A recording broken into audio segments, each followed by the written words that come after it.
महाराज दशरथ धार्मिक आहेत की नाही? धार्मिक आहेत. बरं, मिथिलेचे राजे जनक धार्मिक आहेत की नाही? धार्मिक आहेत. राजा धार्मिक आहे, पण तरी त्याच्या राज्यामध्ये साधू संत महात्मे सुखी नाही आहेत.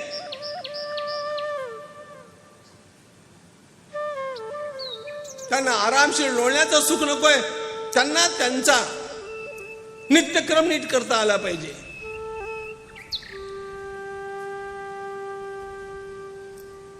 समर्थांनी काय सुंदर शब्दात लिहून टाकलं, बुडाला औरंग्या पापी, बुडाला औरंग्या पापी, म्लेच्छ संहार जाहला, उदंड जाहले पाणी स्नान संध्या करावया.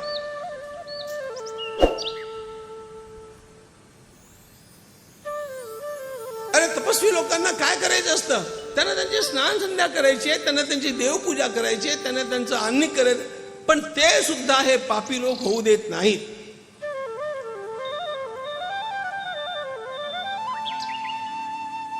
त्या काळचे पापी बघा आणि या काळातले पापी ओळखा.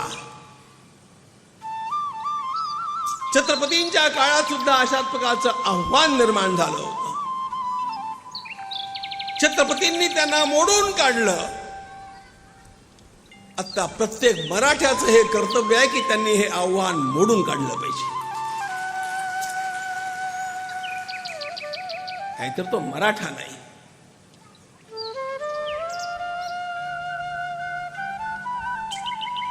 बहुता दिवसांचे मागले बंड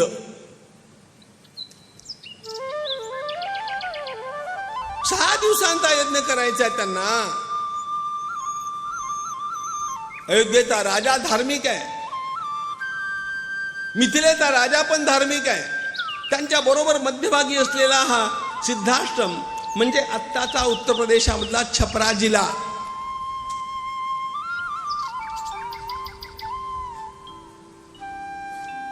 पापी रावणाची ही पिलं, त्याचे हे हस्तक तिथपर्यंत पोहोचलेले आहे. दशरथाला भान नाही, जनकाला भान नाही. कधी कधी धार्मिक लोकांना सुद्धा आपल्यावरच्या संकटांचं भान नसतं. आमच्या महाराष्ट्रात सुद्धा पुष्कळ कीर्तनकार प्रवचनकार असे आहेत की त्यांना ते इतके गाफील आहेत की त्यांना हिंदू समाजावरती आलेलं संकट कळतच नाही. या हरिभक्ती परायण लोकांना एवढं कळलं पाहिजे की जर देश शिवाजी महाराजांच्या मार्गाने चालला तर तुमची मंदिरं शिल्लक राहणार आहेत, तर तुमच्या बाया बापड्या मुली लेकी शिल्लक राहणार आहेत, तुमच्या कथा कीर्तन प्रवचनांची व्यवस्था होणार नाही. तर हे सगळं होणार नाही. हे संकट ओळखा.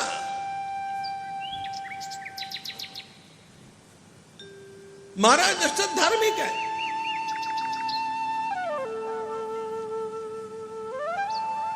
महाराज जनक पण धार्मिक आहे, पण विश्वामित्रांना त्यांचा यज्ञ करता येत नाही. त्याचं काय? विश्वामित्रांच्या लक्षात एक गोष्ट आली की या म्हाताऱ्यांच्या नादी लागून उपयोग नाही. पुढल्या पिढीत ज्याच्या हातात सत्ता जाणार आहे त्या रामाला आज घडवलं पाहिजे. त्या रामाला त्याचा समाज आज दाखवला पाहिजे. तो सिंहासनावरती बसल्यानंतर त्याला समाजात मिसळता येणार नाही. म्हणून त्याला आत्ता समाजाची ओळख झाली पाहिजे. त्याला कष्ट सोसता आले पाहिजे. त्याला झाडाखाली झोपता आलं पाहिजे. कंदमूळ फळं खाऊन दिवस काढता आला पाहिजे. गंगेमध्ये स्नान करता आलं पाहिजे. पायी चालता आलं पाहिजे.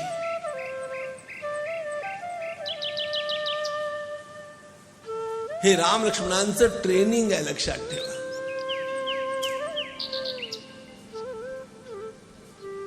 पुढल्या पिढीतल्या नेतृत्वाचा संस्कार घडवणं हे अत्यंत महत्वाचं काम विश्वामित्र मुनी करतायत. आणि हाच उपाय असतो नेहमी.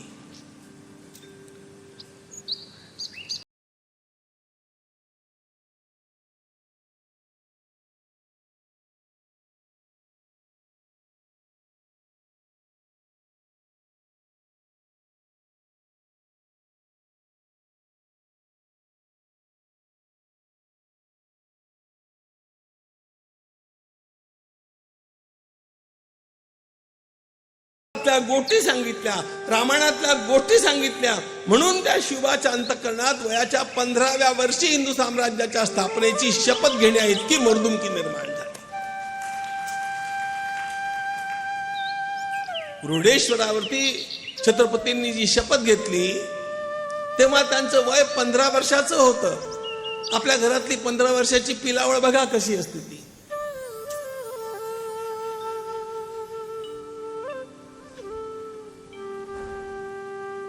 भगवान महादेवाच्या मंदिरात जाऊन त्याची पूजा करून तिथे शपथ घेणं, आपल्या मावळ्यांच्या सोबत हिंदू साम्राज्याची स्थापना करण्याची ही शपथ. त्यांच्या प्रज्ञेची झेप काय आहे आणि ही प्रज्ञेची झेप निर्माण झाली याचं कारण जिजाऊ आई साहेबांनी ऐकवलेल्या महाभारतातल्या कथा, रामायणातल्या कथा. लहानपणापासून शिवाजीला वाटू लागलं मला भीमासारखं व्हायचंय पराक्रमी, मला रामासारखं व्हायचंय नीतिमान.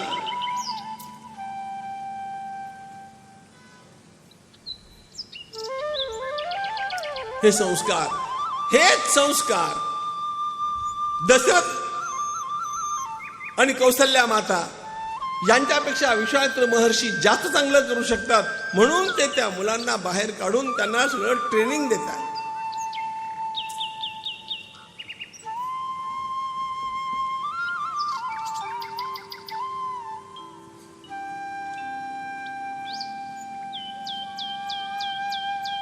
अ- 1986 मध्ये गीता परिवाराची स्थापना झाली.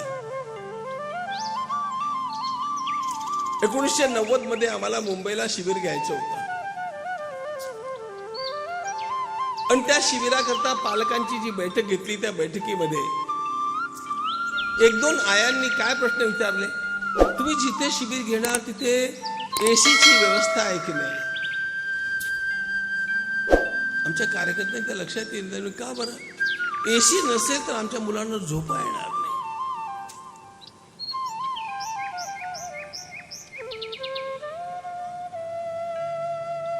ज्या देशातल्या कोट्यवधी बालकांना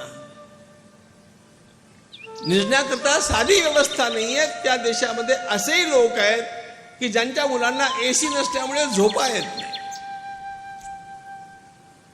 हे संस्कारांचं क्षरण आहे, पतन आहे.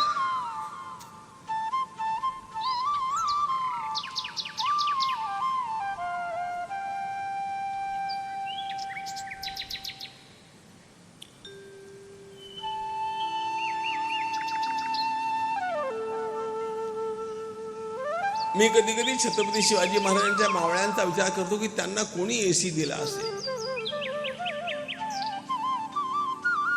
पन्हाळगड ते विशाळगड 200 मैल अंतर धावत जाऊन पूर्ण करणारे हे मावळे कसे असतील.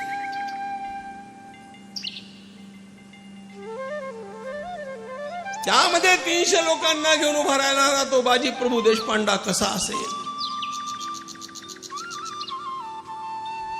ज्यानं आपल्या मर्दुमकीनं शत्रूला रोखून ठेवलं आणि तोपर्यंत प्राण सोडले नाहीत जोपर्यंत गडावरनं तोफांच्या फेरी ऐकू आल्या नाहीत. महाराज पोचले, बस बाजीनं प्राण सोडले. घोडखिंड पावनखिंड झाली.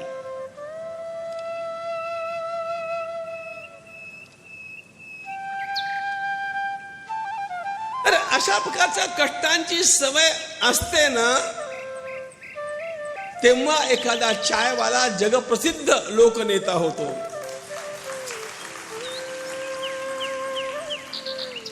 बाकी पप्पू असेच हिंडत फिरत राहतात.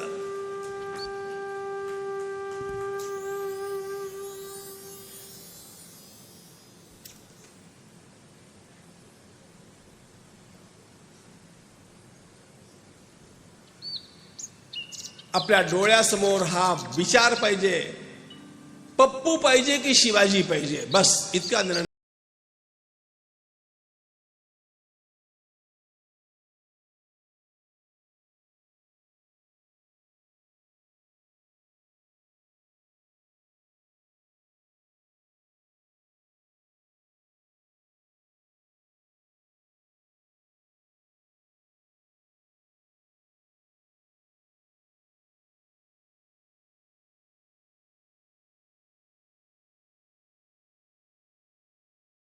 झोप जरा जास्त लागली होती, थकले होते. रामेति मधुरां वाणीं विश्वामित्रोऽभ्यभाषत उत्तिष्ठ नरशार्दूल कर्तव्यं दैवमान्निकम्. भगवान श्री राम सुद्धा मानव लीला करतायत ना. जरा जास्त थकून गेल्यामुळे अधिक झोप लागली. गुरुदेवांनी हाक मारल्याबरोबर श्रीराम एकदम पटकन उठले. गुरुजी उठले आणि आपण निजून राहिलो. धावत गेले भगवान श्रीराम नदीकडे. दोन्ही भाऊ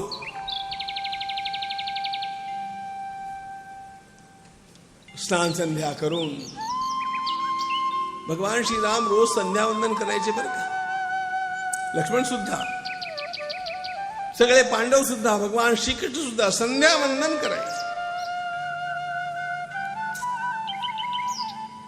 छत्रपती शिवाजी महाराज रोज स्फटिक शिवलिंगाची पूजा करायचे.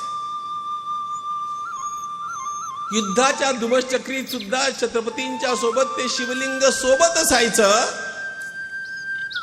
आणि अजून ते शिवलिंग अत्यंत आदरानं जपून ठेवलेलं आहे. सातारच्या राजमहालामध्ये आजही त्याची रोज पूजा होते. ते छत्रपतींच्या हातातलं आहे. हा पूजा करणारा राजा होता.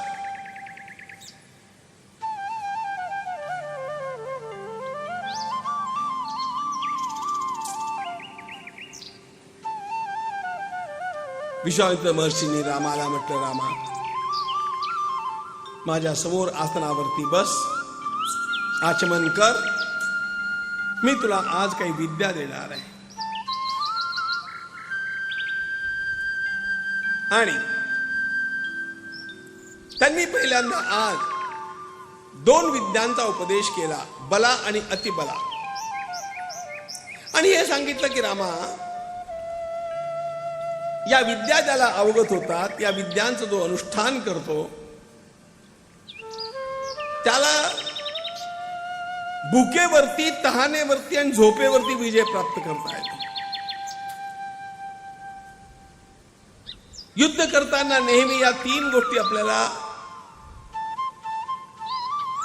बाधतात. भूक लागली, तहान लागली आणि झोप आली.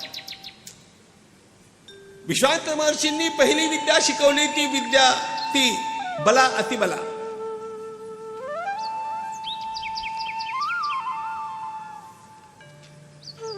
भगवंतानं ते ग्रहण केलं.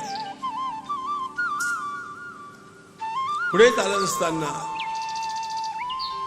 त्या दिवशीच्या प्रवासात काही भयंकर आवाज ऐकू. अरण्य होत. तेव्हा प्रभूंनी विचारलं, हा आवाज कसला येतोय गुरुदेव? रामा, या वनामध्ये त्राटिका नावाची राक्षसी राहते. जंबपुत्राय सुंदाय ददौ भार्यां यशस्विनी सुकेतू नावाच्या यक्षाची ही मुलगी, जंबाचा पुत्र सुंदर, याची ही पत्नी राक्षसी होण्याचा तिला शाप मिळाला.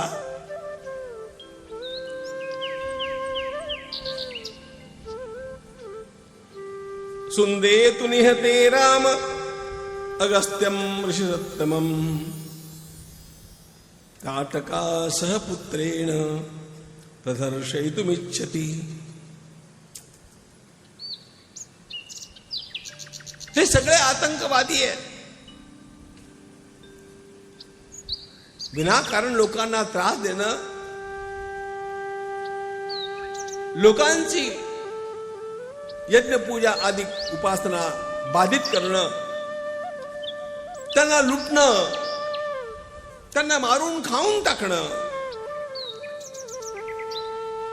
अशा प्रकारचा या सगळ्यांचा स्वभाव आहे. रामा, खरोखर तिनं सगळ्या लोकांना फार त्रास दिला रे. शक्य आहे आता ती आपल्यावरती सुद्धा आक्रमण करू शकेल, पण रामा मला हे सांग, ती स्त्री आहे, तुला तिला मारता येईल? आणि या ठिकाणी भगवान रामचंद्रांच्या मुखातनं त्यांच्या जीवनाचं मिशन स्टेटमेंट निघून गेलं बघा. भगवान श्रीराम म्हणतात, गुरुदेव, स्त्री असो किंवा पुरुष असो,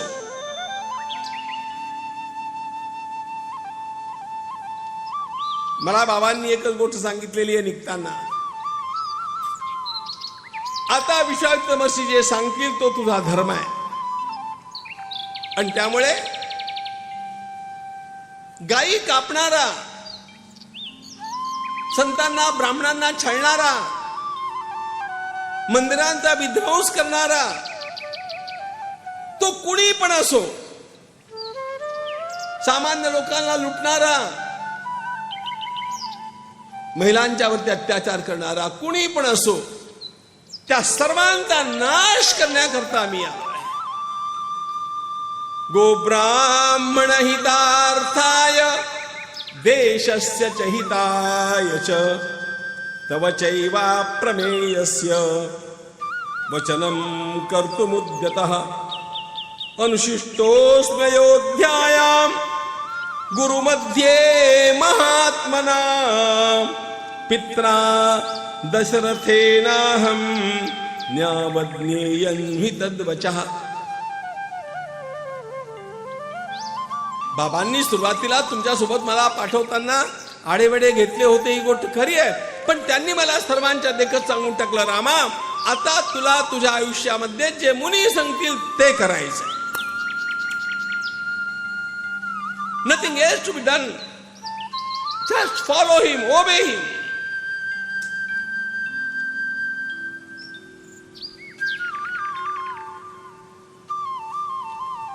विश्वासानं भगवान अशा प्रकारे बोलत असताना एकाएकी ती अत्यंत भयंकर त्राटिका पर्वताच्या वरून भगवंतावरती झेपावली.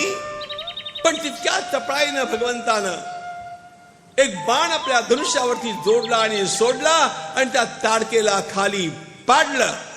प्रभू रामचंद्र भगवान की, प्रभु रामचंद्र भगवान की.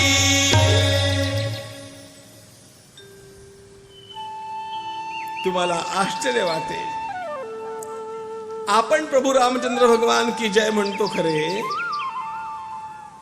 पण भगवंताचा पहिला जय जयकार कुणी केला?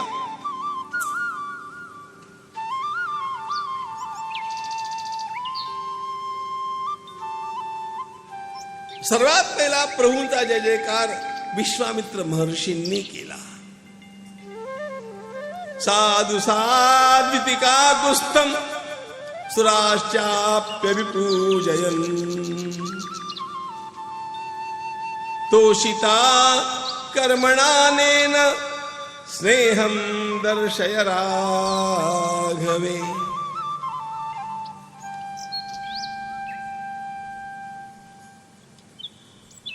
भगवान श्रीराम धावत येतात, महर्षींच्या चरणावरती वंदन करतात.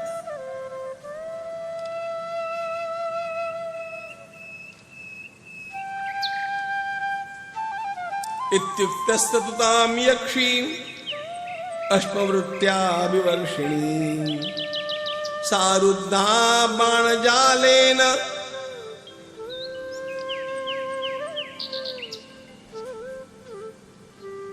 अत्यंत अवघड अशा प्रकारचं काम 16 वर्षाच्या श्रीरामानं केलं.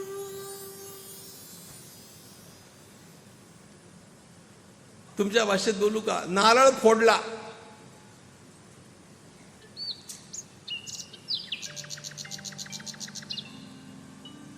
असुरांच्या वधाकरता भगवान श्रीराम आहेत आणि पहिलं असुर कंदनाचं काम भगवंतानं त्राटिकेला मारून केलंय.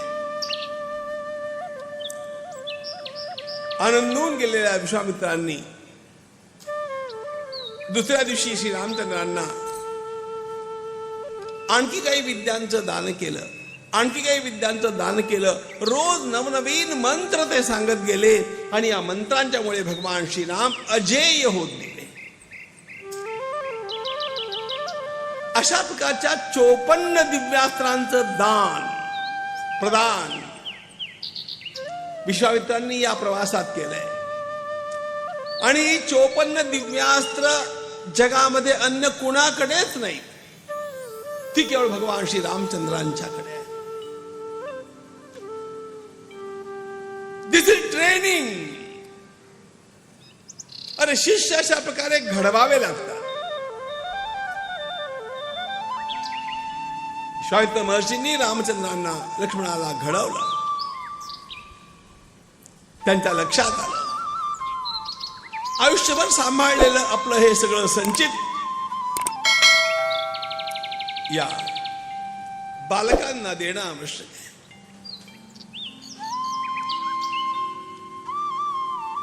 एखादं अस्त्र आणि शस्त्र यातलं अंतर लक्षात घ्या. हातात घेऊन ज्याचा प्रहार होतो त्याला शस्त्र म्हणतात, आणि ज्याच्या प्रहाराकरता हात हलवावे लागत नाहीत पण मंत्र म्हणावे लागतात त्याला अस्त्र म्हणतात. हे मंत्र म्हणजे कोडवर्ड्स असतात. तुमच्या भाषेत बोलू का? पासवर्ड. या सर्वांचे पासवर्ड्स आहेत.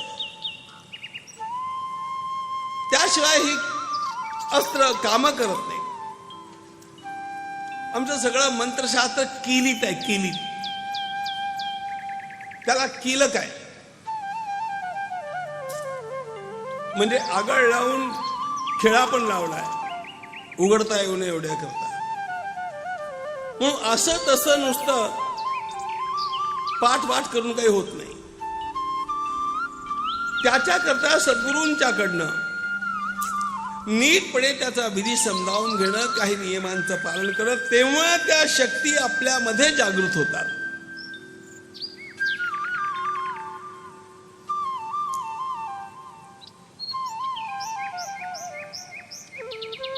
भगवान महादेवांनी अर्जुनाला पाशुपतास्त्र दिलं. कसं दिलं? महाभारतामध्ये ते सुंदर वर्णन आहे.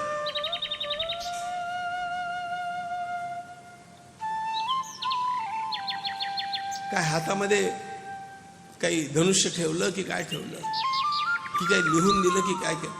काय नाही. अर्जुनानं वर्णन केलंय स्वतः त्यावेळेचं आपल्या भावांच्या पुढे की दादा मी अनुभव काय घेतला ठाऊक आहे. भगवान महादेवांच्या देहातनं काहीतरी निघत होतं आणि ते माझ्यामध्ये प्रवेश करत होतं, आणि त्यातनं मी पुन्हा पुन्हा पुन्हा पुन्हा रोमहर्षित होतो.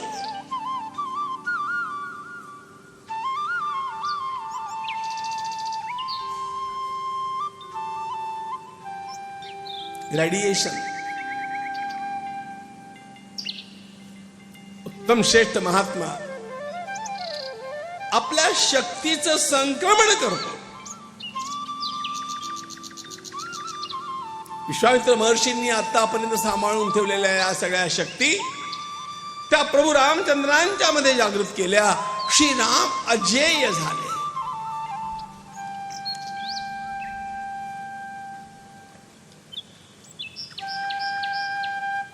विश्वामित्र महर्षींनी रामाला सोबत जे चालवलं ते आईस्क्रीम खाण्याकरता चालवलं नव्हतं, ट्रिप करता नेलं नव्हतं, ट्रेनिंग करता नेलं. हे लक्षात घ्या, यज्ञ रक्षण हा केवळ एक बहाणा आहे. आणि आमच्या देशातल्या ऋषींची पद्धत आहे, ते कुठलंही काम करून घ्यायचं म्हटलं ना त्याच्या मागे एक धार्मिक बहाणा लावतात.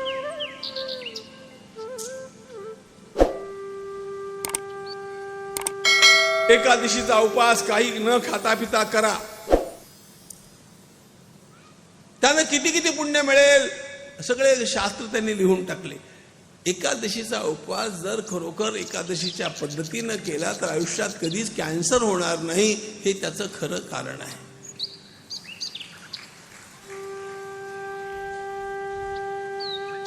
तीन वर्षापूर्वी जपानच्या 2 वैज्ञानिकांनी हे सिद्ध केलं. त्याच्यावरती त्यांना नोबेल प्राइज मिळालं की जो वर्षामध्ये 22 दिवस काही न खाता पिता राहील. 22 दिवस. हे मी घरचं सांगत नाहीये, नोबेल प्राइज. एका वर्षात पिरियॉडिकली 22 दिवस असे घालवले की अख्ख्या दिवसात काही खाल्लं प्यायलं नाही तर त्याला आयुष्यात कधी कॅन्सर होण्याची शक्यता नाही. या संशोधनावरती त्यांना नोबेल प्राइज मिळालं. एका वर्षात किती एकादशा येतात? 24.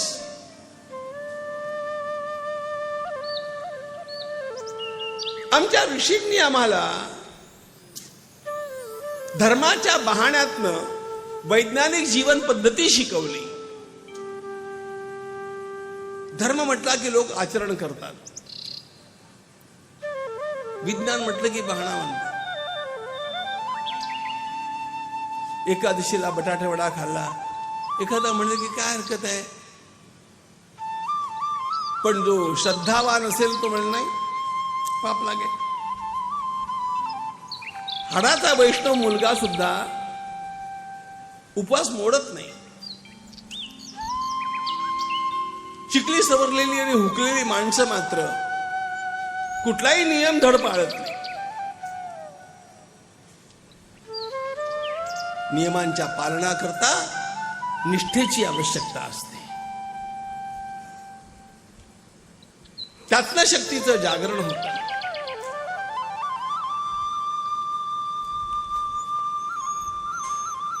विश्वामित्र महर्षी या बालकांना घेऊन सिद्धाश्रमाला पोहोचले. 6 दिवसांचा यज्ञ आहे. दोन्ही बालकांना त्यांनी सांगितलं, मी आता 6 दिवस मौन ठेवणार आहे.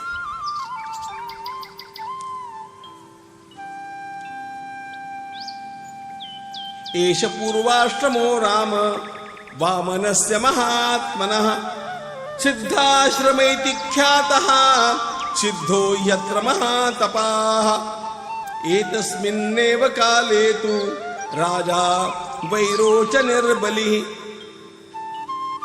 बलीनं या ठिकाणी तपश्चर्या करून सिद्धी प्राप्त केली म्हणून याला सिद्धाश्रम म्हणतात. मी या ठिकाणी निवास करतो रामा. आता 6 दिवस मी मौन व्रत घेणार आहे. तुम्ही दोघे सावधान राहा. सिद्धाश्रमाच्या 2 दारांशी दोघे भाऊ उभे राहतात. एक दिवस गेला, एक दिवस गेला, काही घडलं नाही, काही घडलं नाही, काही घडलं नाही की माणसं गाफील होतात. आणि एकाएकी 4थ्या दिवशी काय घडलं? आता 3 दिवस काही घडलं नाही म्हणून जरा शिथिलता आली होती. पण 4थ्या दिवशी एकदम एका अत्यंत भयंकर राक्षसानं एकाएकी आक्रमण केलं. भगवंताला आपल्या बाणाला अग्र जोडण्याची सुद्धा उसंत मिळाली नाही. बिना अग्र जोडलेलं बाण, जोडलेला बाण भगवंतानं त्या राक्षसावरती अत्यंत शिताफीनं टाकला. त्याचा प्रभाव इतका होता, त्या बाणाच्या धक्क्यानं तो मारीच त्या ठिकाणाहून जो उडाला, फेकला गेला, तो कुठे जाऊन पडला कळलं नाही. कुठे पडला हे नंतर कळेल, पण तेव्हा नाही कळलं. भगवान एकदम सावधान झाले की अरे एकाएकी आक्रमण आलं. आता तर ते सावधान झालेले आहेत आणि आता आलेल्या सुबाहू नावाच्या राक्षसाला त्याच्या सैन्यासहित भगवंतानं पूर्णपणे फडशा पाडून नष्ट केलं. मारीच फेकला गेला, सुबाहू मारला गेला, ताडका संपली, ऋषींचा यज्ञ पूर्ण झाला. सगळे सिद्धाश्रमाचे ऋषी आनंदले. रामानं यज्ञाचं रक्षण केलं. सर्वांनी त्या छोट्या राम लक्ष्मणांचा सत्कार केला, त्यांना आशीर्वाद दिला. रात्री महर्षींचे पाय चेपत बसलेले असताना महर्षींनी म्हटलं, रामा, उद्या आपला प्रवास आरंभ होणार आहे बरं, आणि हा प्रवास मिथिलेकडे असणार आहे. मिथिलेचा राजा महाराज जनक, त्यांची कन्या सीता, या सीतेचं स्वयंवर आहे. आणि ही कन्या त्यांना भूमीतनं सापडलेली आहे. भूमीतनं सापडलेली कन्या, हे ऐकून जरा आश्चर्य वाटलं. तेव्हा विश्वामित्रांनी ती कथा सांगितली. अवर्षण पडलेलं असताना सुवर्णाच्या फाळानं यज्ञासाठी भूमी नांगरत असताना एके ठिकाणी तो सोन्याचा फाळ अडकला. कुठे अडकला म्हणून जरा बघितलं तर एक मंजुषा, एक पेटी त्या ठिकाणी आहे. ती पेटी बाहेर काढली भूमीतनं. त्या पेटीमध्ये एक सुंदर दिव्य बालिका दिसली. महाराज धीरध्वज जनकांच्या पत्नीनं म्हणजे सुनैना मातेनं एकदम त्या कन्येला उचलून घेतलं, आपली बालिका हृदयाला लावलं.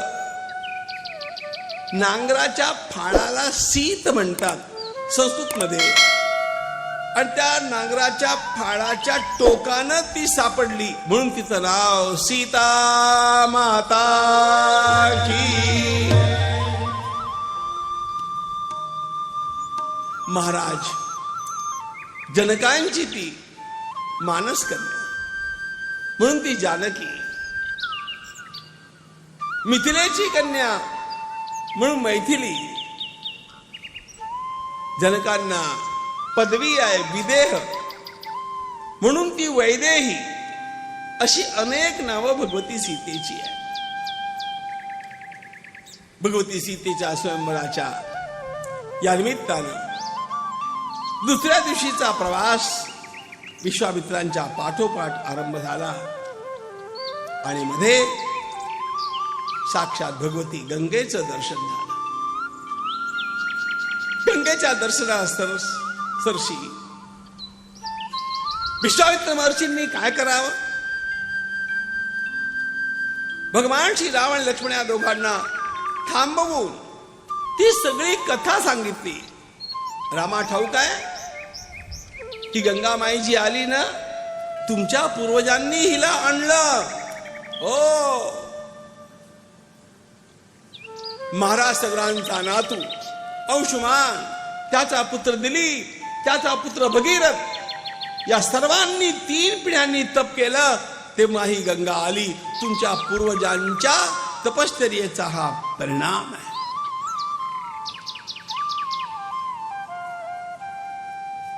सगळ्या जगाचं कल्याण तुमच्या घराण्यानं केलं रे.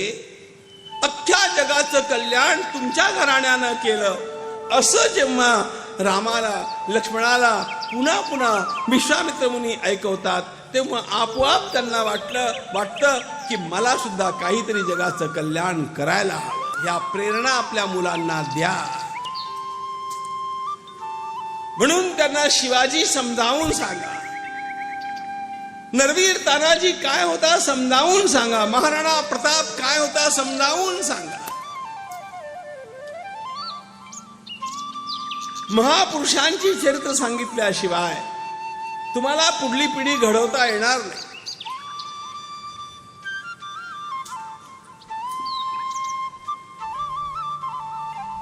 आणि ही महापुरुषांची चरित्र तुमच्या शिक्षण व्यवस्थेमध्ये शिकवली जात नाही.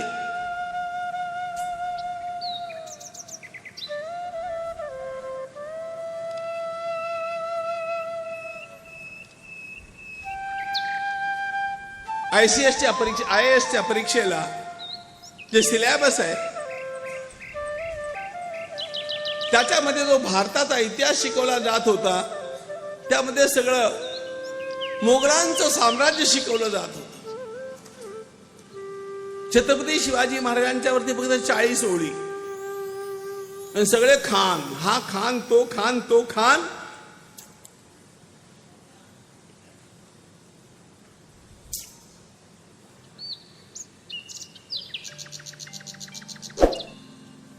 आणि याचं कारण हे होतं की आमचं सगळं शिक्षण खातं या खानांच्या वंशजांच्या हातात गेलेलं होतं.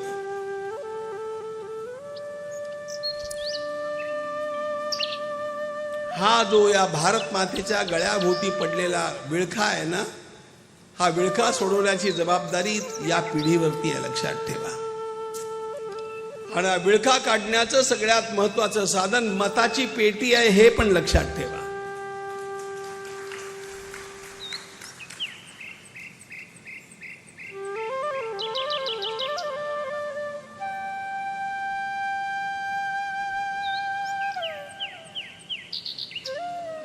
अस्सल छत्रपतीचे आपण वंशज आहोत या भूमिकेतनं प्रत्येक कार्य करत चला.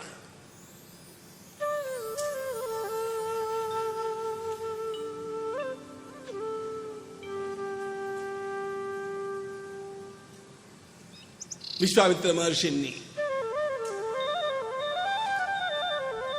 या अनेक कथा सांगितल्या. बरं, एक आणखी गोष्ट आहे, फक्त शिवाजीची कथा नका सांगू, महाराणा प्रतापनं काय केलं इतकंच नका सांगू, झाशीच्या राणीनं काय केलं इतकंच नका सांगू, तुमच्या आजोबांनी काय केलं हे पण सांगा. आपल्या मुलांना नेऊन दाखवा की ही धर्मशाळा आहे ना आपल्या आजोबांनी बांधली. या वेद विद्यालयाकरता आपल्या आजोबांनी एवढं दान दिलं होतं. नुसतं मुलांना तुम्ही हे सांगत चला त्यांच्या मनात आपोआप विचार येतो की आजोबांनी जर एवढं केलं तर मला त्यांच्याहून काहीतरी अधिक करायला हवं. प्रेरणा जागृती आवश्यक आहे.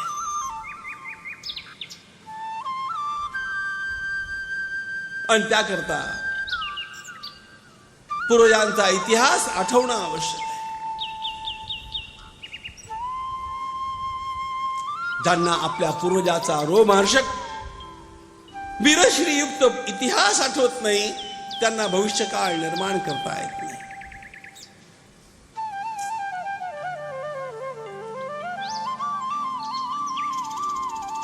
तापनी वारिणी नमो नमो,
गंगे जय जय गंगे नमो नमो जय जय गंगे नमो नमो हर हर गंगे नमो नमो हर हर गंगे नमो नमो गंगा मैया की जय।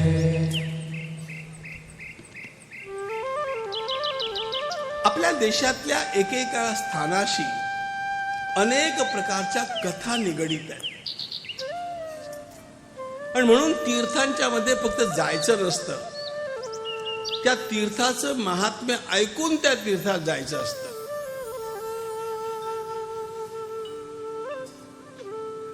असंच अयोध्येला गेलात तर नाही काही कळणार.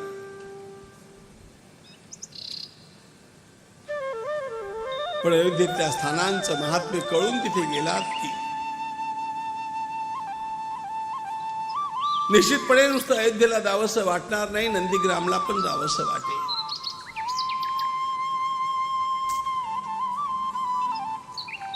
असं प्रत्येक तीर्थाचं.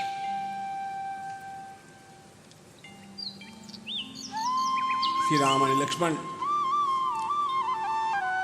यांना पुढे घेऊन चालत असताना एक ओसाड स्थान पाहिलं आणि श्रीरामांनी विचारलं, गुरुदेव ही अगदी जागा ओसाड दिसते, आतापर्यंत आपण ज्या प्रदेशातून आलो तो हिरवागार आहे, इथे ओसाड पण काय? विश्वामित्र महर्षींनी सांगितलं, रामा इथे एक फार मोठी दुर्घटना घडली.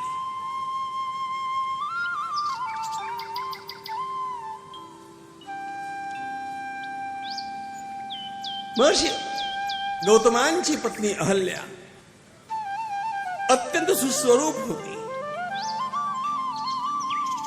तिला बघून देवराज इंद्राच्या मनामध्ये पापी विचार आला.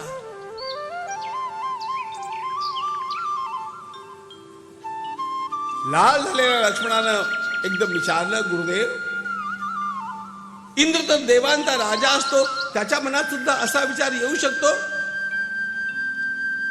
विश्वामित्रांनी म्हटलं, लक्ष्मणा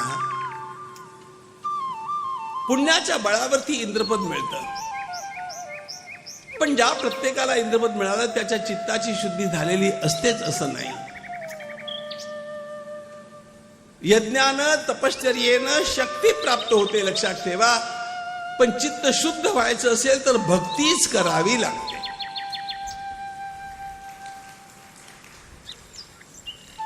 कितीही शक्ती प्राप्त झाली आणि चित्त शुद्ध नसलं तर मुक्ती नाही मिळत.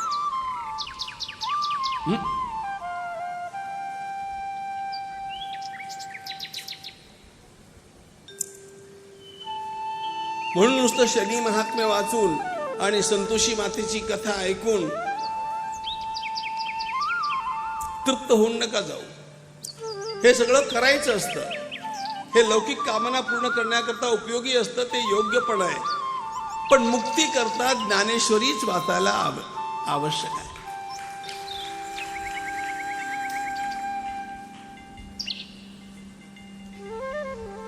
संसार जिणते शस्त्र,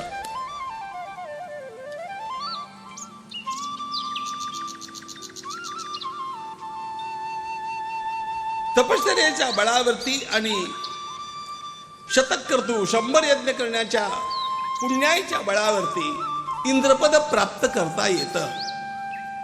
इंद्र हे पद आहे, पण प्रत्येक इंद्राचं अंतःकरण शुद्ध असतं असं नाही. म्हणून अनेक इंद्र सज्जनच असतात, पण काही काही इंद्र पतितही असतात मनानं.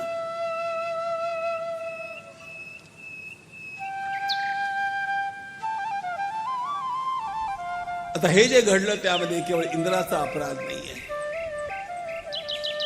अगदी स्पष्ट सांगतो तुम्हाला, माझ्या समोर वाल्मिकी रामायण आणि अध्यात्म रामायण दोन्ही आहे.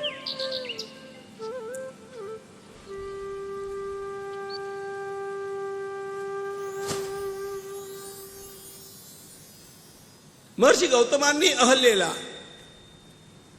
तू दगडाची इंद्राची शिळा होऊन पड असा शाप दिलेला इथे वर्णनच नाहीये. शिलायाम आश्रमे तिष्ठ. मूळ गोष्ट अशी आहे की यात केवळ इंद्राचा अपराध नाहीये, अहल्येनं इंद्राला ओळखलेलं आहे. देवराज कुतूहलात असे महर्षी वाल्मिकींचे शब्द आहे. त्यामुळे ती पण सदोष आहे.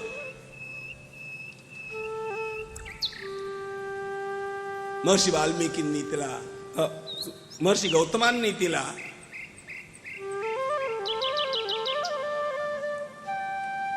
तिच्या या पापाचरणाबद्दल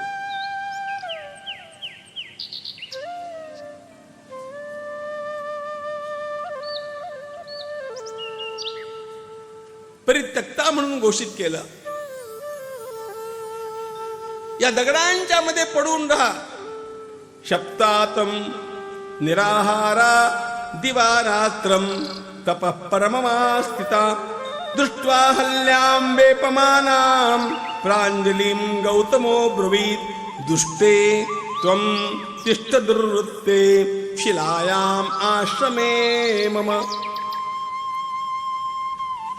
या दगडाधोंड्यांच्या मध्ये इथे पडून राहा. कुणी तुला भेटणार नाहीये.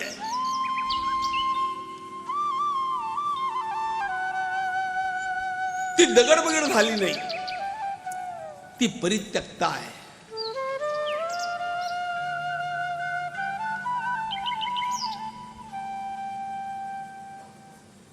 तिने अत्यंत व्याकुळ होऊन विचारलं, माझ्या पापाचं प्रायश्चित्त काय? हे बघा,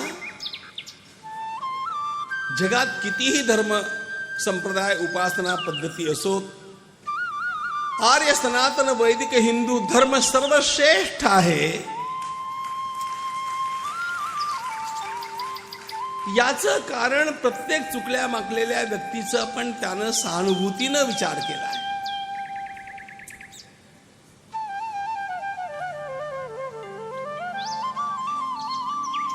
गौतमांनी सांगितलं, जेव्हा राम या ठिकाणी येऊन इथे पायधूळ झाडेल तेव्हा तुझं जीवन पुन्हा शुद्ध झालेलं म्हणून मी स्वीकारेन. ते निघून जातात. आश्रम ओस पडतो. परित्यक्ता एकाकिनी तपस्विनी वृद्ध अहल्या अत्यंत कातर होऊन वाट पाहते. राम आएंगे आएंगे राम आएंगे.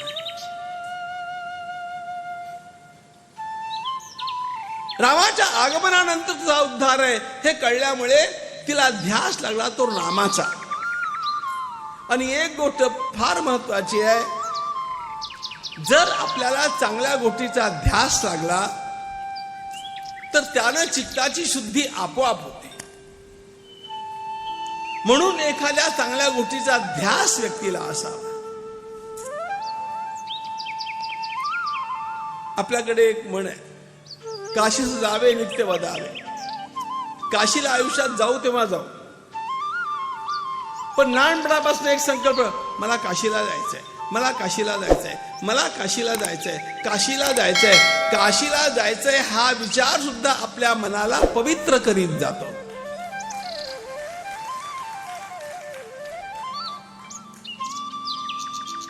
मला पंढरीला जायचंय,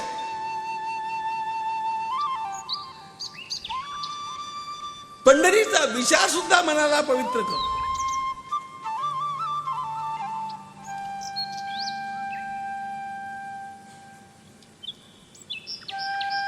लोकांना असं वाटतं की पायी चालणारे 18 दिवस पंढरपूरला जातात आणि शेवटी पांडुरंगासमोर किती वेळ उभं राहायला मिळतं? 2 सेकंद, 5 सेकंद, अर्धा मिनिट तर नाहीच हो. होय ना? या बावळट लोकांना हे कळत नाही की जेव्हा तो वारकरी आळंदीहून निघतो तेव्हापासून त्याच्या डोळ्यासमोर पांडुरंग असतो.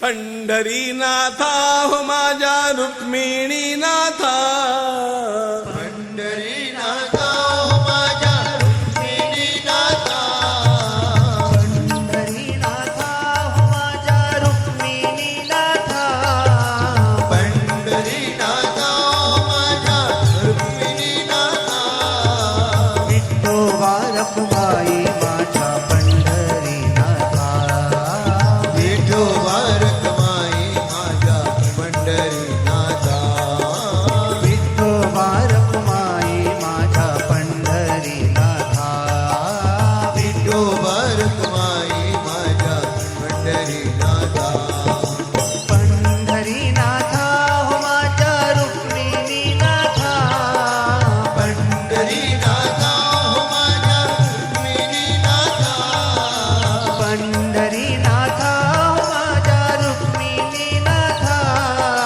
पंढरीनाथा हो माझ्या रुक्मिणीनाथा, पंढरीनाथा हो माझ्या द्वारकानाथा, पंढरीनाथा हो माझ्या द्वारिकानाथा, पंढरीनाथा नाथा हो माझ्या द्वारकानाथा, विठोबा रखुमाई माझ्या पंढरीनाथा, विठोबा रखुमाई माझ्या पंढरीनाथा, विठोबा रखुमाई माझ्या पंढरीनाथा, विठोबा रखुमाई माझ्या पंढरीनाथा, विठोबा रखुमाई माझ्या पंढरीनाथा, विठोबा रखुमाई माझ्या पंढरीनाथा, पंढरीनाथा हो माझ्या रुक्मिणीनाथा, पंढरीनाथा हो माझ्या रुक्मिणीनाथा, पंढरीनाथा हो माझ्या रुक्मिणीनाथा, पंढरीनाथा हो माझ्या रुक्मिणीनाथा, विठोबा रखुमाई माझ्या पंढरीनाथा, विठोबा रखुमाई माझ्या पंढरीनाथा, विठोबा रखुमाई माझ्या पंढरीनाथा, विठोबा रखुमाई पंढरीनाथा, पंढरीनाथा, पंढरीनाथा, पंढरीनाथा, कवरदारी विठ्ठल श्री ज्ञानदेव तुकाराम, पंढरीनाथ भगवान की जय.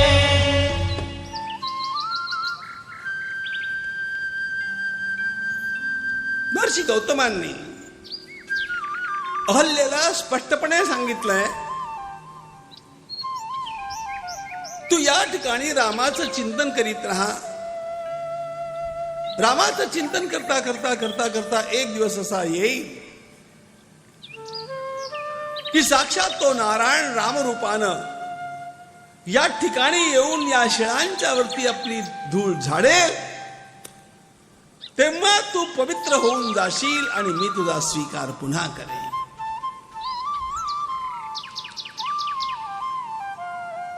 प्रत्येक पापाला प्रायश्चित्त आहे, लक्षात ठेव. मारून टाकणं हा उपाय नाहीये. जगन्यातल्या जगन्य पातकाला प्रायश्चित्त आहे. आणि हे केवळ सनातन धर्मामध्ये आपणाला दिसतं. प्रत्येकाचा विचार सहानुभूती.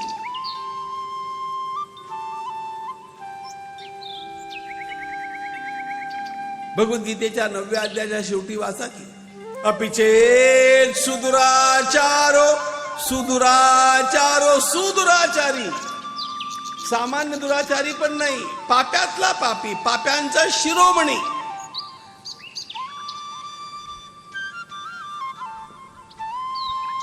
भगवंतानं अत्यंत करुणेनं म्हटलं, अर्जुना त्याचा पण उद्धार होतो.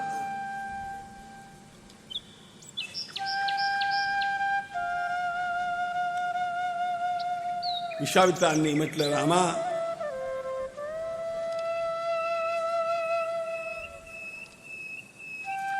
जायचं तिकडे.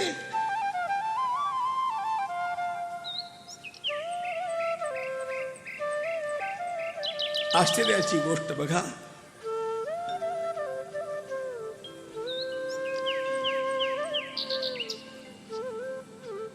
भगवान रामचंद्रांच्या चरणांच्या धुळीनं अहल्येचा उद्धार होणार असं असताना सुद्धा भगवान श्रीराम जेव्हा त्या ओसाड आश्रमात प्रवेश करतात,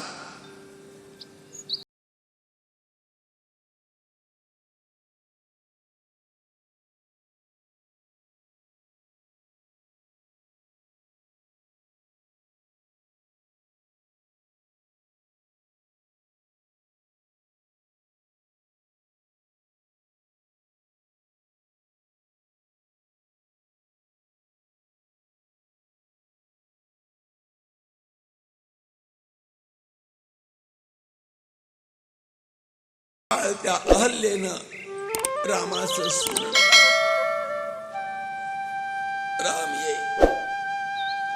राम येईल माझा उद्धार. रामनामाच्या शक्तीनं, रामाच्या चिंतनानं सर्व पापांचा नाश तर झालाच झाला,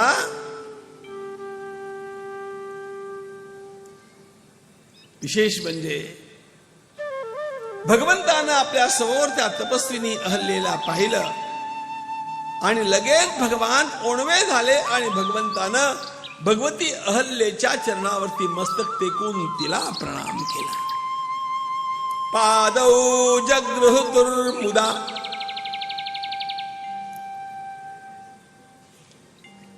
भगवान श्री रामांनी प्रणाम केला, लक्ष्मणानं पण केला. आणि ज्या क्षणी प्रभू रामचंद्रांनी अहल्येच्या चरणावरती मस्तक टेकलं, आकाश मंडलातनं पुष्पांची वृष्टी होते, जय जयकार होतो. पतित पावन भगवान की,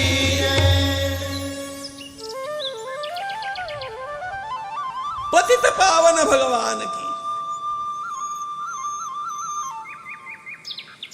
आणि विशेष म्हणजे त्याच क्षणी महर्षी गौतम मुनी येताना दिसतात. महर्षी गौतम मुनींनी आज भगवान श्री रामचंद्रांच्या साक्षीनं अहल्येचा पुन्हा स्वीकार केला.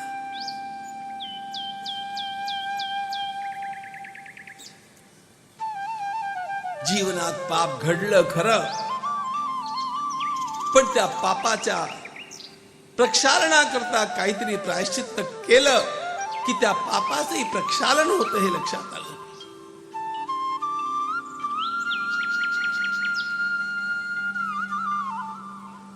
हा डांबून ठेवणारा आणि मारणारा धर्म नाहीये.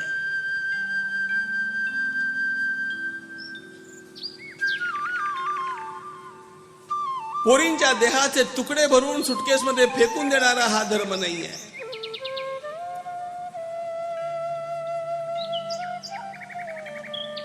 नवरात्राच्या अष्टमीला प्रत्येक बालिकेची देवी म्हणून पूजा करणारा धर्म आहे.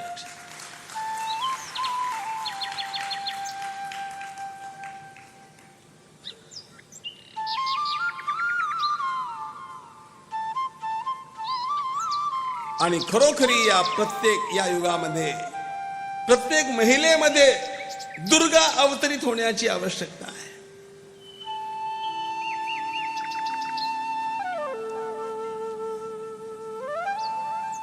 म्हणून मुलींनी टिवल्या बावल्यांचे खेळ खेळता कामा नयेत. कराटे शिकणं आवश्यक आहे, लाठी काठी चालवणं शिकणं आवश्यक आहे, गुंडांचं मनगट धरून ते मुरगळण्याची शक्ती आपल्यामध्ये असली पाहिजे. अशा प्रकारचा व्यायाम करण्याची आवश्यकता आहे. प्रत्येक माता दुर्गा बनली पाहिजे.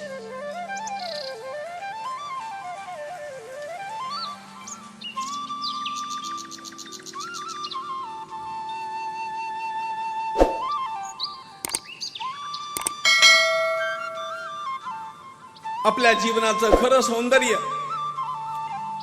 आपण स्वतःच रक्षण किती करू शकतो आणि इतरांचं रक्षण किती करू शकतो याच्यावरती अवलंबून आहे.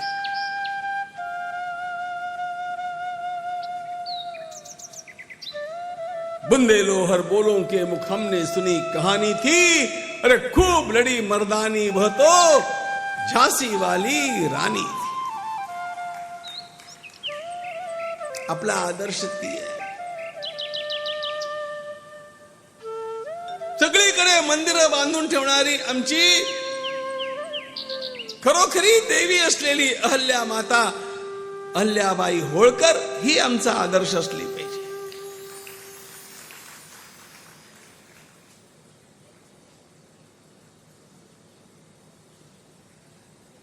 म्हणून जातींचा विचार करू नका.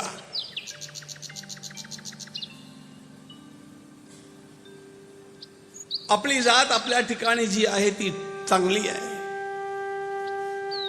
प्रधान विचार हिंदुत्वाचा असला पाहिजे. आणि हिंदुत्वाच्या या विचारामध्ये एक महत्वाची गोष्ट लक्षात ठेवा, कोणी अस्पृश्य नाही, कोणी पतित नाही. जो जो हिंदू तो तो माझा, न हिंदू पतितो भवे.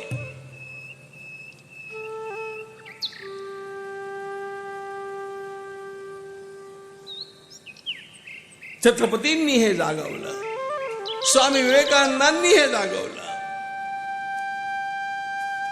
समर्थांनी भक्तीची व्याख्या करताना ही कोणी असो का नर, धेड महार चांभार, राखावे तयाचे अंतर, या नाव भजन,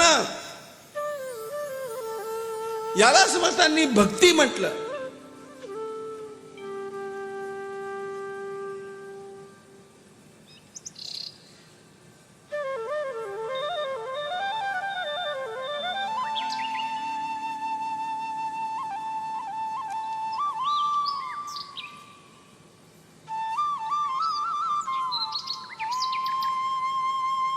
पतित पावन भगवान की जय.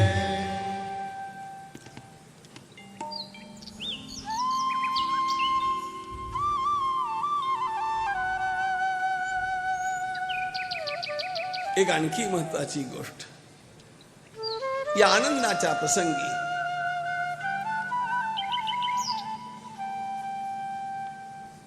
महर्षी गौतमांनी सांगितलं, रामा तू चाललाय जनकपुराकडे, आमचा मुलगा तिथे असतो. महर्षी गौतम आणि अहल्या यांचे पुत्र आहेत शतानंद. ते जनकपूरच्या राज्याचे, मिथिलेचे ते राजगुरू आहेत. त्यांना ही सगळी घटना सांग, त्याला फार आनंद होईल.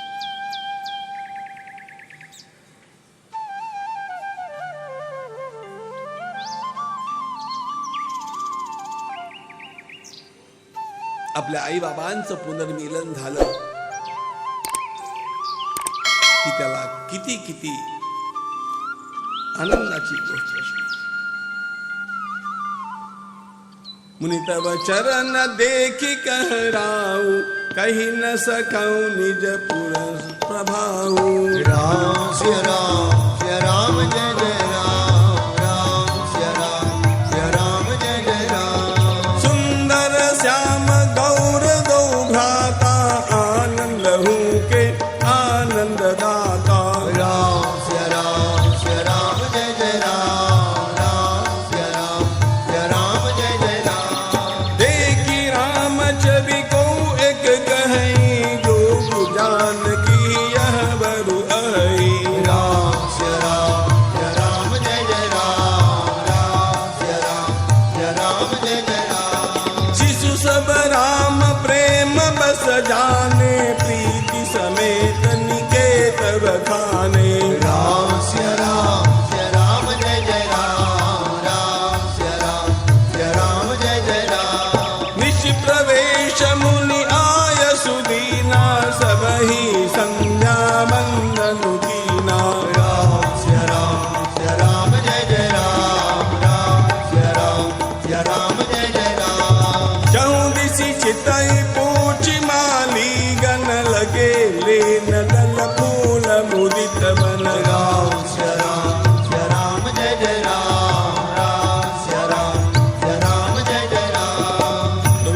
रामचंद्र भगवान की जय.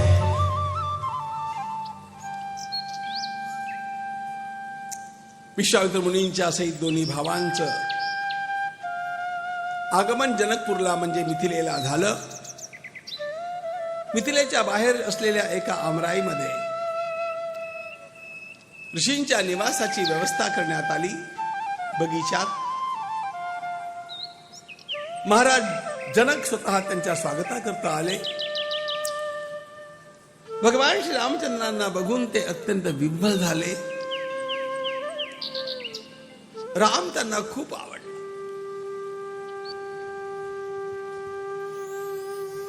फक्त मनामध्ये असं विचार आला, इतका कोमल राम,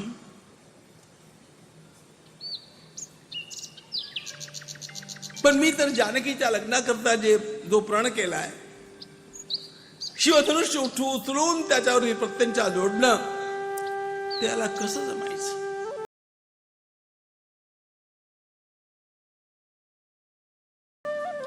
पण खरा जावई तर हाय, जावई म्हणून पसंत आहे, फार गोड वाटतोय. खरं म्हणजे इथलं वर्णन फार जास्त आहे, मी आता सांगायला वेळच नाहीये.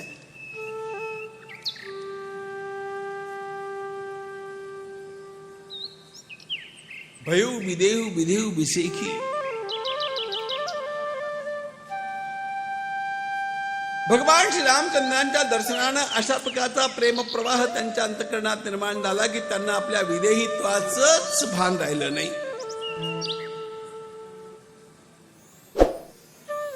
हा रस आहे भक्तीला. रात्रीचा निवास त्या ठिकाणी झाला. सकाळी गुरुदेवांच्या पूजेकरता फुलं आणण्यासाठी भगवान बगीच्याकडे निघाले. उद्यानात आता ते राजकीय अतिथी आहेत, पण तरी इकडे पाहिलं तिकडे पाहिलं. ओ माळी दादा, माळी दादा, भगवान श्री राम माळी शोधतायत. कशा करता? परवानगी घेण्याकरता की इतकी फुलं घेऊ की नको.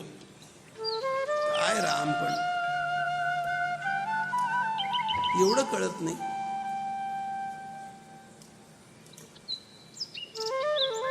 काय कळत नाही? जे आपल्याला कळतं ते त्याला कळत नाही. आपल्याला काय कळतं? सकाळी मॉर्निंग वॉकला जात असताना एखाद्याच्या कंपाऊंडच्या बाहेर जर एखादं गुलाबाचं फूल डोकावत असलं तर आपण कुठलाही संकोच न करता ते विश्वची माझे घर अशी स्थिरमती करून ते खुडून घेतो.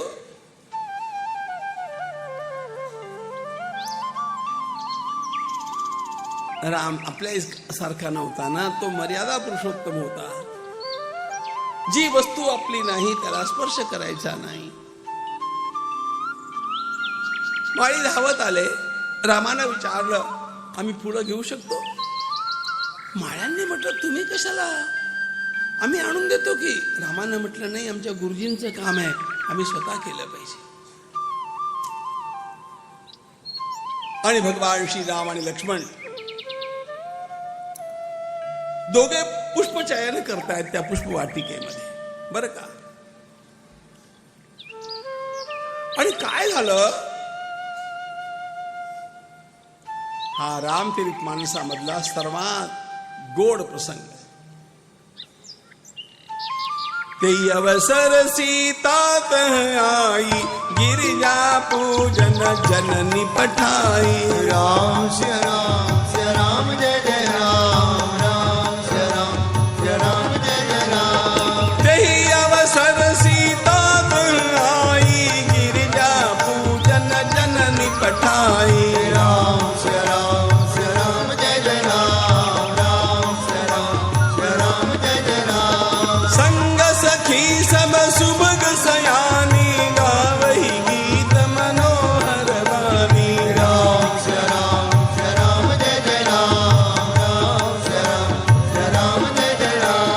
सरसमीप गिरिजा गृह सोहा वरनी न जाई देखी मनमोहा राम जय राम जय जय राम राम जय राम जय जय राम पूजा कीनी अधिक अनुरागा निज अनुरूप सुभग बरु मागा राम जय राम जय जय राम राम जय राम जय जय राम दासु दशा देखी सखी नाम पुलक गात जलु नैना कहु कारण निज हर्ष कर पूछई सब मृदु भैना राम जय राम जय जय राम जय राम जय जय राम श्याम गौर तिमि कहो बखानी गिरा अनयन नयन विनुमानी राम जय राम जय जय राम जय राम जय जय राम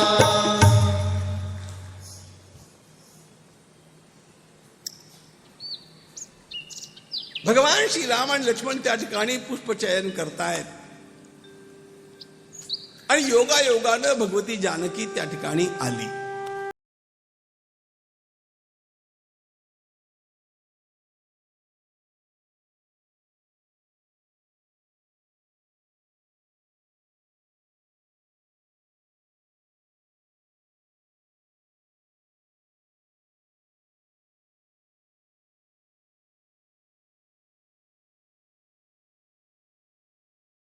गौरीचं मंदिर आहे.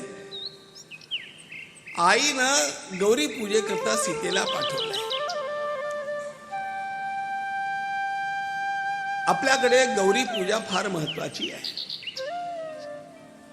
ज्याला उत्तम पती हवा असेल तिनं गौरीची पूजा करावी अशा प्रकारचं शास्त्र आहे. पार्वतीची पूजा केल्यानं मिळते. हो, म्हणून आपल्याकडे गणगौर आहे. सौभाग्याकरता पण गणगौरीची पूजा आहे. आईनं पूजेकरता पाठवलं होतं. आता विस्तार करत नाही मी, तितका वेळ नाहीये. पण या प्रसंगामध्ये भगवान श्रीराम आणि भगवती जानकी या दोघांची दृष्टादृष्ट होते. त्यातली गंमत अशी आहे, पार्वतीची पूजा भगवती सीता करत असताना एक सखी जिला पूजेमध्ये कदाचित जास्त इंटरेस्ट नव्हता आणि बाहेर फुलं खुडत बसली होती, उभी होती, तिनं रामाला पाहिलं. दोघा भावांना पाहिलं. ती धावत धावत गेली. अगो अगो अगो, सगळ्या पूजा करणाऱ्या मैत्रिणी, काय झालंय, काय सांगू काय सांगू. आता ती अशी ओव्हरवेल्म झालेली होती, इतकी भारावलेली होती. श्याम गौर सुंदर दो भाई, मी काय पाहिलं काय सांगू तुम्हाला. दोघे भाऊ इतके सुंदर, इतके सुंदर. भगवती सीता तिचा हात धरून पुढे पुढे येते. ती चालत असताना तिच्या चरणांच्या नूपुरांचा ध्वनी होतो आणि भगवान रामचंद्रांचं दर्शन, लक्ष तिकडे गेलं. लँडस्केप अशा प्रकारचा होता की भगवती जानकीला श्रीराम दिसत नव्हते, पण भगवान श्रीरामांना जानकी दिसू लागली. आता बघा बरं,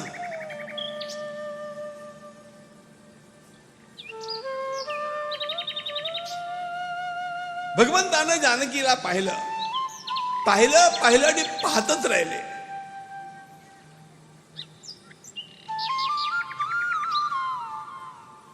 भय विलोचन चारु अचंचल,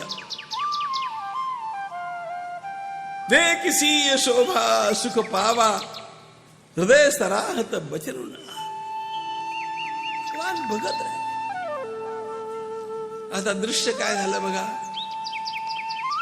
भगवती सीतेला काही ठाऊक नाहीये, ती अजून चालते. भगवान श्रीराम तिच्याकडे बघताय. भगवान श्रीराम तिच्याकडे बघतायत, निश्चल होऊन बघतायत आणि लक्ष्मण रामाकडे बघतायत, दादाकडे. की दादाला काय झालं आणि काय घडलं.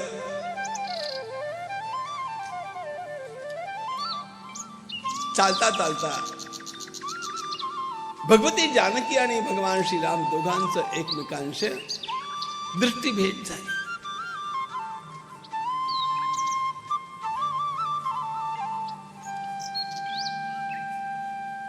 भगवती जानकीनं भारावून जाऊन डोळे मिळले.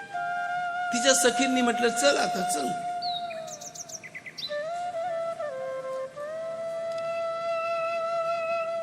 सीतेने म्हटलं मला पुन्हा मंदिरात जायचंय. कशा करता? आधी मंदिरात गेली होती पार्वती समोर, तेव्हा तिनं वर मागितला होता, हे आई जगदंबे मला योग्य असा पती प्राप्त करून दे. आता तिनं आपलं बोलणं बदललं. ती म्हणते हाच पती प्राप्त करून दे.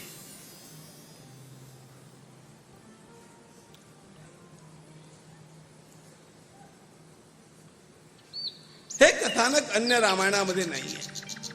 पण गोस्वामीजी, मी तुम्हाला 2 तासातली गोष्ट फक्त 10 मिनिटात संपवली आहे. हा एक एक प्रसंग इतका गोड आहे. वैशिष्ट्य म्हणजे प्रभू रामचंद्रांनी हे काही लपवलं नाही. येऊन महर्षींना प्रणाम करताना सांगितलं, गुरुदेव जरा उशीर झाला, जनक कन्या जानकी सीता त्या ठिकाणी आली होती,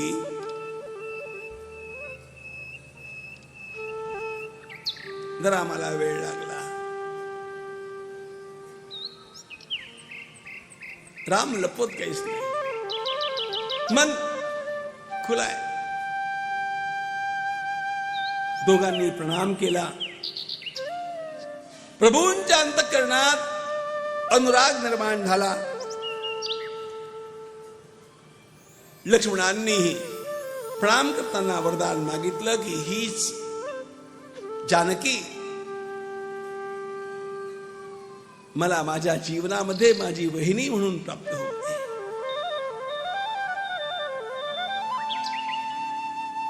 दुसऱ्या दिवशीची गोष्ट आहे. सगळे आपापल्या स्थानी विराजमान झालेले आहेत.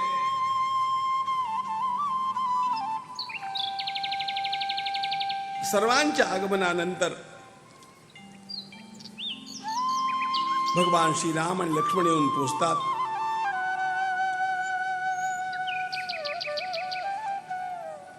स्वयंवराच्या स्थानी विश्वामित्र महर्षींच्या सोबत या दोघांच्या करता वेगळी सुंदर आसन विराजमान आहेत. धन्योस्मि अनुगृहीतोस्मि यस्य मे मुनिपुंगव यज्ञं काकुत्स्थसहितः प्राप्तवान् असि कौशिक. महाराज जनकांनी विश्वामित्रांचं विशेष स्वागत केलं.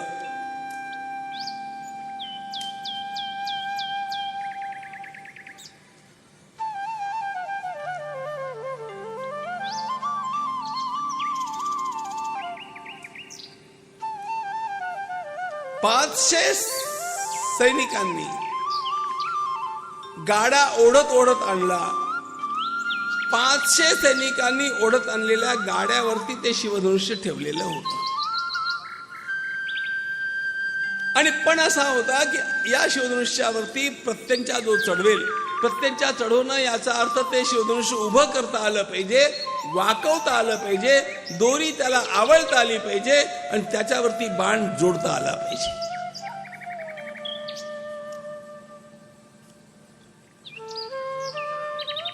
महाराज जनकांनी आपला प्रण सांगितला. आपल्या सखींच्या सोबत भगवती जानकी त्या ठिकाणी येऊन पोचलेली आहे. मंगलगीतांचं गान चालू आहे.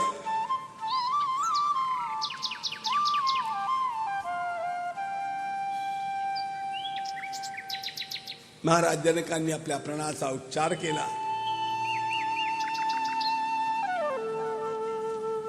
अनेकांनी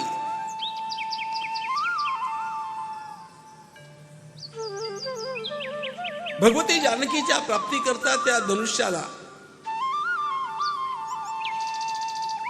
उचलण्याचा प्रयत्न केला. कित्येकांना ते हलवता आलं नाही, कित्येक कोलमडून खाली पडले. कुणालाही ते उभं करण्याचं तो सोडा, वाकवून प्रत्येकच्या चढवण्याचं तो सोडा, पण धडपणे निश्चलपणे उभं नाही करता आलं.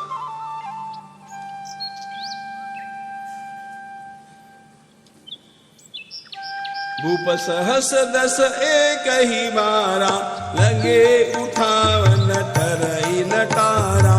राम सिया राम जय जय राम. राम सिया राम जय जय राम. लगई न संबुसरासन कैसे, कामी बचन सती मन जैसे. राम सिया राम जय जय राम. राम सिया राम जय जय राम. दीप दीप के भूपति नाना आए, सुनी हम जो पन उठाना. राम सिया राम जय जय राम. राम सिया राम जय जय राम. सिय चकित चित राम ही चाह, भय मोह बस सब नर नाम. राम सिया राम जय जय राम. राम सिया राम जय जय राम. जनक जाति अमलो कहीं कैसे, सजन सगे प्रिय लागही जैसे. राम सिया राम जय जय राम. राम सिया राम जय जय राम. नुप सब नखत करही उजियारा, टारी न सकही टाप तन भारा. राम सिया राम जय जय राम. राम सिया राम जय जय राम. देखी विपुल विकल भई देही, निमिष विहात कलप समतेही. राम सिया राम जय जय राम. राम सिया राम जय जय राम.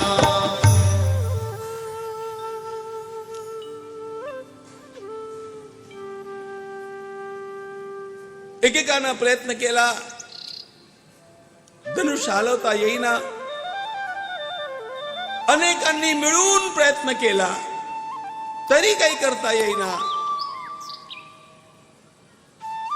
शेवटी सगळे हिरमुसले होऊन आपापल्या जागेवरती बसले.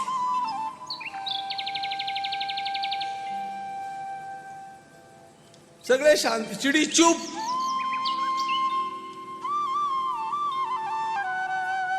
महाराज जनकांनी उठून सगळीकडे पाहिलं, कोणी वीर उठतो का बघितलं, एकही नाही. महाराज जनक म्हणाले, तुम्ही काय बसलात?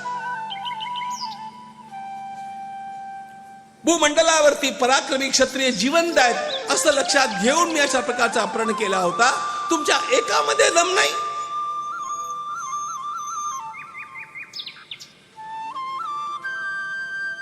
एक गोष्ट मी स्पष्टपणे सांगून टाकतो.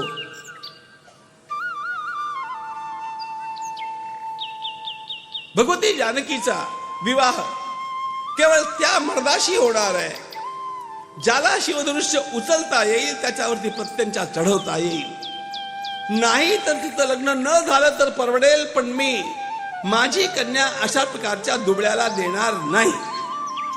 कळलं? आता असं जेव्हा महाराज जनकांनी सर्वांना मराठवाड्याच्या भाषेत बोलायचं तर झापलं.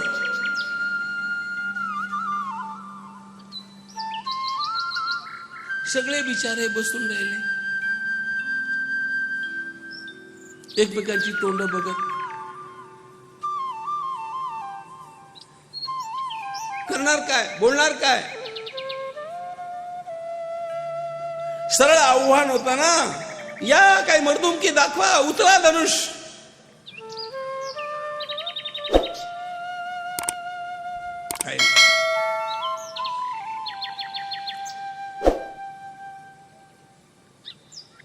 या सगळ्यांचा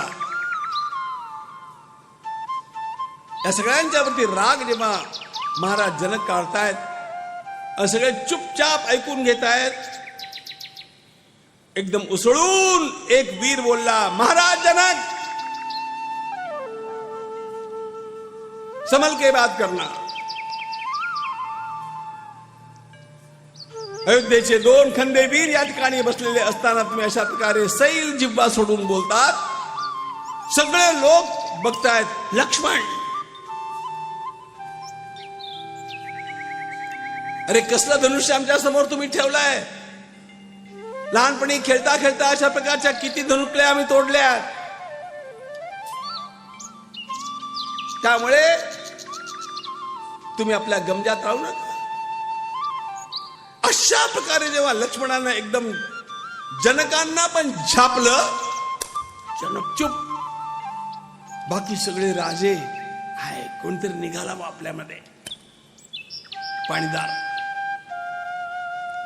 आता इतक्यात काय झालं, भगवती सीता आपल्या सखी मंडळाच्या मध्यभागी आपल्या हातामध्ये सुवर्णाची वरमाला घेऊन उभी आहे.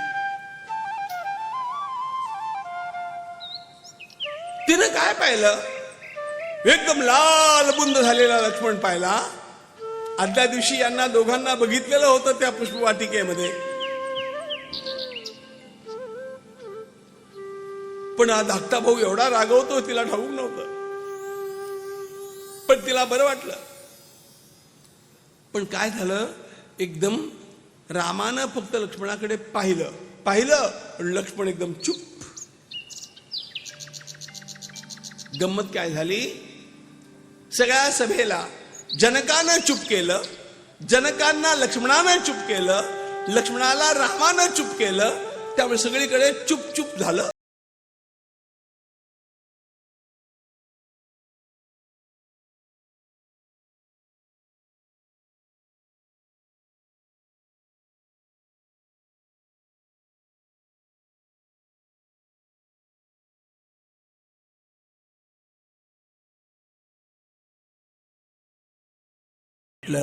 उठहु राम भंजहु भव चापा. रामा उठ, उठ रामा. एक लक्षात ठेवा, how to make an entry it's very important. मंचावरती केव्हा यावं आणि कसं यावं याला फार महत्व आहे. इतका वेळपर्यंत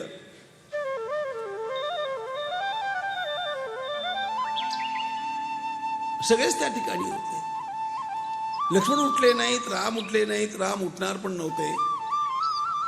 कारण त्यांना ठाऊक आहे आपण विश्वामित्रांच्या तिकिटावरती आलेलो आहोत.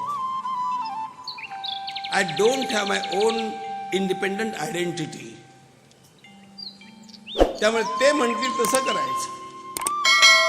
आणि विश्वामित्रांनी उठू दिलं नाही. विश्वामित्र फार चतुर आहेत, फार.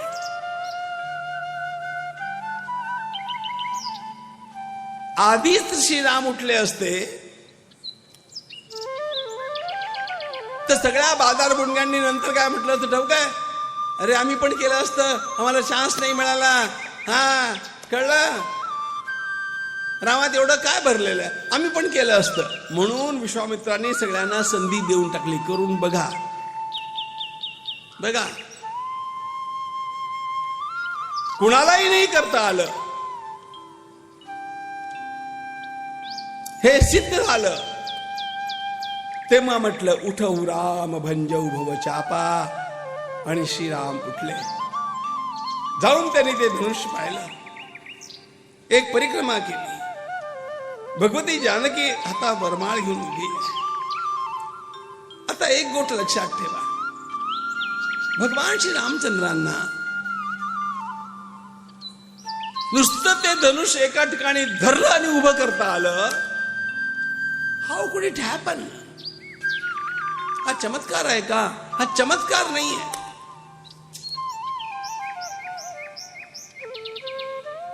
जगातल्या एकाही वीराला नाही करता आलं, ते 16 वर्षाच्या रामाला का करता आलं? यातलं मुख्य मर्म ओळखा. आणि हे मर्म मी कुठे वाचलेलं नाहीये. एक दिवस मला ऋषिकेशला बसल्या बसल्या डोक्यात आलं, गंगेच्या तीरावर. What happen exactly.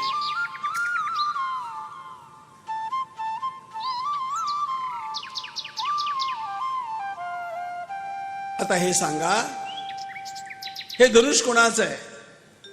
शिवधनुष्य आहे कोणाचं? हे आहे भगवान परशुरामांनी भगवान महादेवानं या जनकांच्या वंशाला प्रदान केलेलं धनुष्य आहे. म्हणजे महादेवाचं धनुष्य आहे.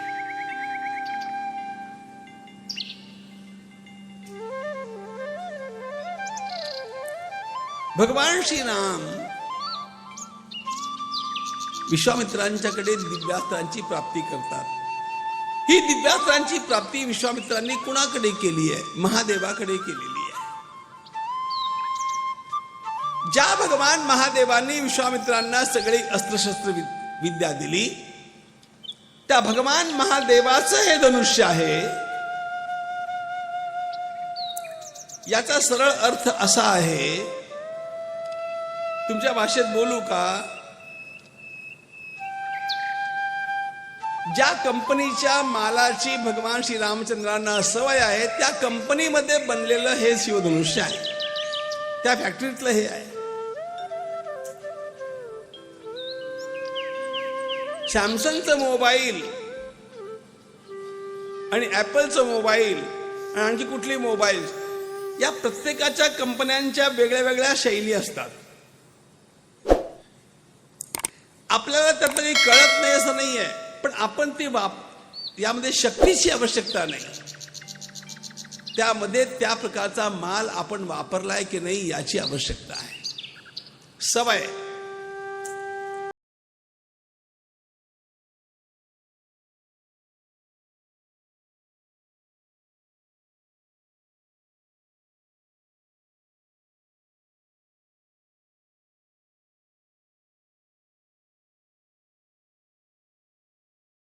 नो यू टेक ए पिक. आता मला आली पंचायत, कारण मी कॅमेरा कधी वापरला नव्हता. आता मी त्या कॅमेऱ्याला इकडनं तिकडनं बघतोय, मला काही कळत नाही कुठे दाबायचं नेमकं. तर छोट्या पोराने मला सांगितलं, you don't know it. Okay, I will show you. त्यानं मला दाखवलं. त्या पोराला माझ्यापेक्षा जास्त अक्कल होती हा त्याचा अर्थ नाही आहे, पण त्याला त्या कॅमेरा वापरण्याची सवय होती, मला ती नव्हती. मी तो कॅमेरा त्या दिवशी पहिल्यांदा पाहिला.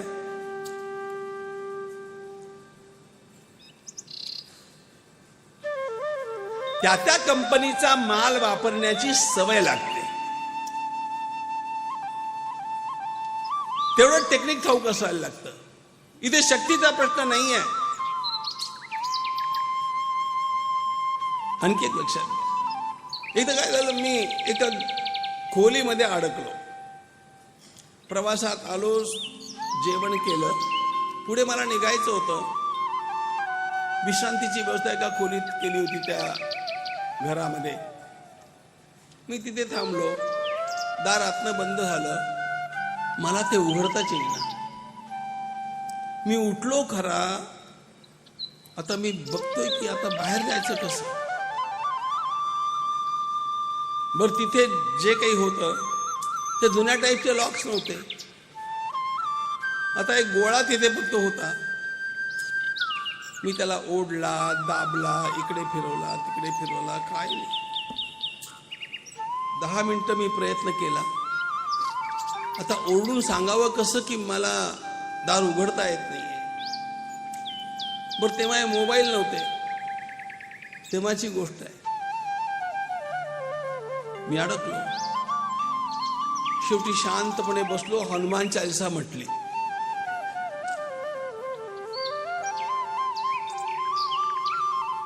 अरे देवा, बरं मला पुढे लवकर जायचं होतं. आणि खरं गंमत सांगतो, मी नुसतं त्या गोळ्याला त्याच्या खाली एक असं छिद्र होतं, तिथे दाबलं आणि दार उघडलं. मला दार उघडण्याची अक्कल नव्हती असं नाहीये, पण मी अशा प्रकारचा लॉक कधी बघितला नव्हता. नंतर मी 100 वेळा ते उघडलं असतं. जाऊ द्या. विमानतळावरती आजकाल ज्या नळाच्या तोट्या असतात त्यांना कुठे पण बटन नाही, काही नाही, काही नाही, है ना? म्हणजे पंडित लोकांची पंचायत.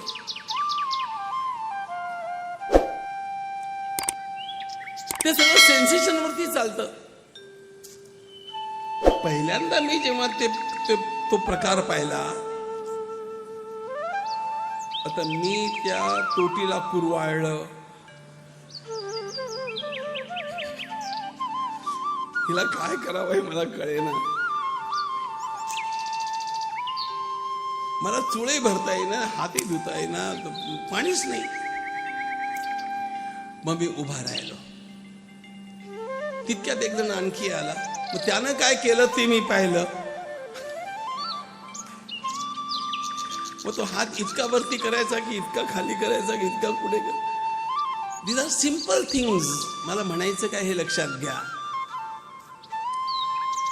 भगवान श्री रामचंद्रांना ते धनुष्य एकदम उचलता आलं याचं कारण भगवान महादेवाच्या फॅक्टरी मधला माल त्यांनी वापरलेला होता. आणि म्हणून त्याचं मर्म कुठे आहे तर मर्म म्हणजे बटन. आणि म्हणून त्यांनी काय केलं, एक परिक्रमा केली, नेमकं त्याचं मर्म, त्याचं बटन कुठे आहे हे पाहिलं आणि एका क्षणामध्ये पश्यताम नृसहस्राणाम बहूनाम रघुनंदनः आरोपयत्स धर्मात्मा सलीलमिव तद्धनु. त्यांना शक्ती लावावी लागली नाही. अरे या गोष्टींच्या मध्ये शक्तींची आवश्यकता नसते, टेक्निक ठाऊक असावं लागतं. अन्य कुणाकडेही अशा प्रकारची विद्या तेव्हा नव्हती. ही विद्या फक्त विश्वामित्रांच्याकडे होती. विश्वामित्रांनी ती फक्त रामाला दिलेली होती. म्हणून त्या विद्येच्या बळावरती त्यांनी भरकन ते धनुष्य उभं केलं आणि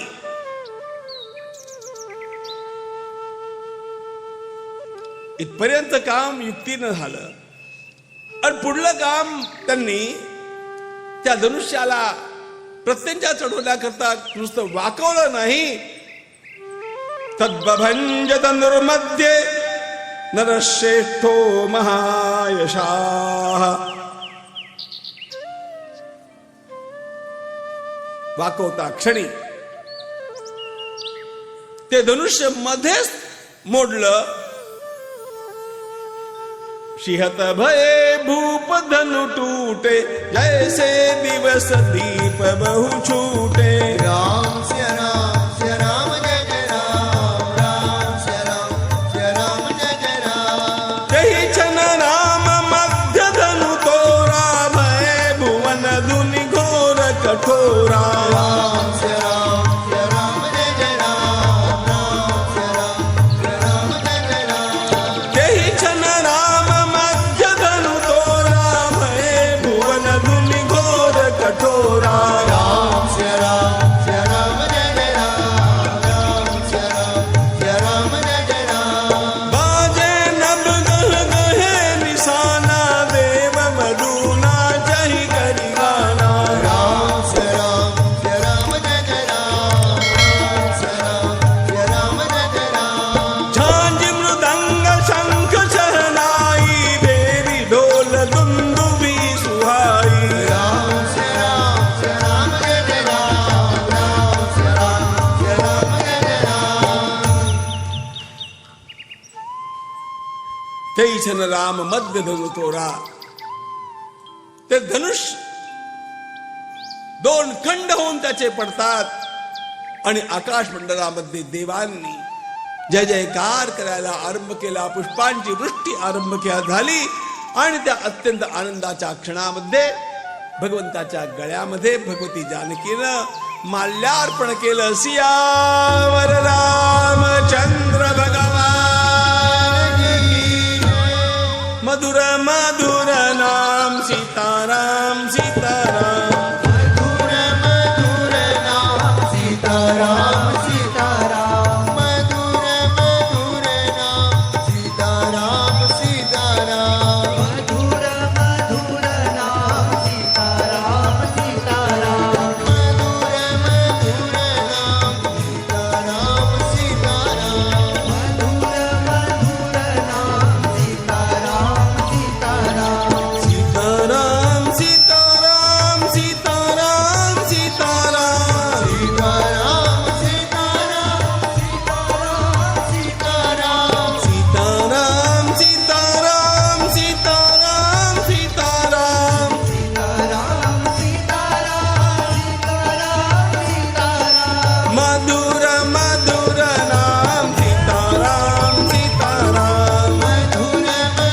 रामचंद्र भगवान की जय.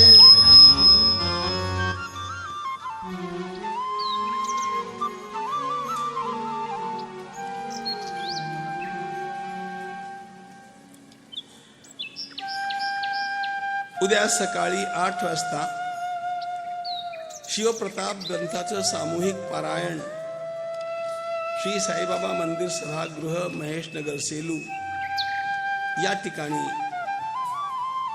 सुरू होईल. शिवप्रताप हा ग्रंथ मी स्वतः अत्यंत आदरानं प्रकाशित केलेला ओविबद्ध शिवछत्रपतींच्या चरित्राचा ग्रंथ आहे. त्याचं पारायण घराघरात प्रत्येकाकडनं व्हावं अशी माझी स्वतःची फार इच्छा आहे.